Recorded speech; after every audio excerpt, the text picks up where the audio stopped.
आदरणीय आचार्यवृंद व उपस्थित श्रोतागण, सोने की चिड़िया कहे जाने वाले भारत के इतिहास का सबसे महत्वपूर्ण क्षण था राम मंदिर उद्घाटन।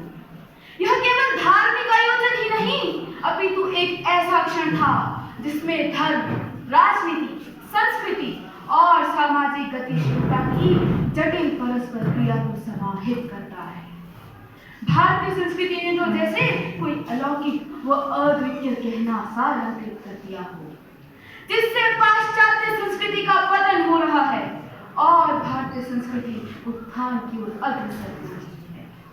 यह हमारी भारतीय संस्कृति की सुंदरता ही है कि भारत का कोई एक विशेष भगवान नहीं है, अपितु कुछ दिव्य गुण माने गए हैं। अतः जिनमें भी यह दिव्य गुण पाए जाते हैं उन्हें उच्च दर्जे से संबोधित किया जाता है। आदरणीय श्रोतागण, हमारी भारतीय संस्कृति में जननी और जन्मभूमि दोनों का ही स्थान स्वर्ग से भी श्रेष्ठ माना गया है।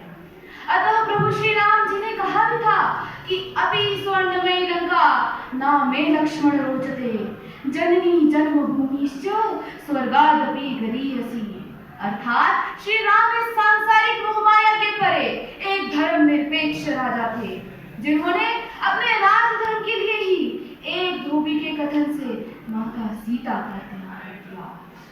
यदि सच में भारत को राम राज्य बनाना है तो सभी देशवासियों को इनसे शिक्षा लेनी चाहिए। आदरणीय श्रोतागण, NSSO के अनुसार भारत के धार्मिक स्थलों की सकल घरेलू उत्पाद में कुल 3% की भागीदारी है।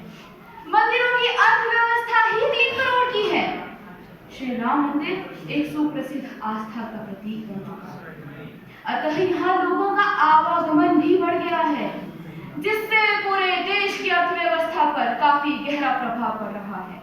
अनुमान लगाया जा रहा है कि हर वर्ष 3.6 करोड़ सैलानी आने की उम्मीद है। मात्र सप्ताह में ही करोड़ों से अधिक दान दिया जा रहा है। भारत की अर्थव्यवस्था में इस प्रकार का सकारात्मक प्रभाव पड़ने से पूरे देश भर के शिक्षण संस्थान, अस्पताल, कृषि क्षेत्र, प्रौद्योगिकी क्षेत्र व युवाओं के लिए नए रोजगार के अवसर मिल सकते हैं। विकासोन्मुख देश को विकसित देश की ओर बढ़ाया जा सकता है। आदरणीय श्रोतागण, अयोध्या को पर्यटक स्थल बनाने के लिए कुल 85 करोड़ का बजट रखा गया था। 1.5 अरब के करीब भारतीयों की आस्था का यह प्रतीक रेल मार्ग व वायु मार्ग को भी उन्नति के पथ पर ले जा रहा है, जिससे पूरे देश में सकल घरेलू उत्पाद में भी वृद्धि होगी, जिससे रोजगार बढ़ेगा और राम राज्य का सपना साकार होगा। यदि धार्मिक मान्यताओं के अनुसार देखा जाए तो किसी भी मनुष्य का जन्म व अंत राम नाम में ही समाहित है। अपने अंतिम श्वासों में भी इंसान राम नाम सुनकर इस धरा से प्रस्थान कर जाते हैं। अतः राम मंदिर लोगों के लिए आस्था का केंद्र ही नहीं, वह उनके हृदय का एक भाग है, जिससे वह भौतिक जिंदगी के साथ साथ आध्यात्मिक जिंदगी की ओर भी तीव्रता से उत्थान कर रही है।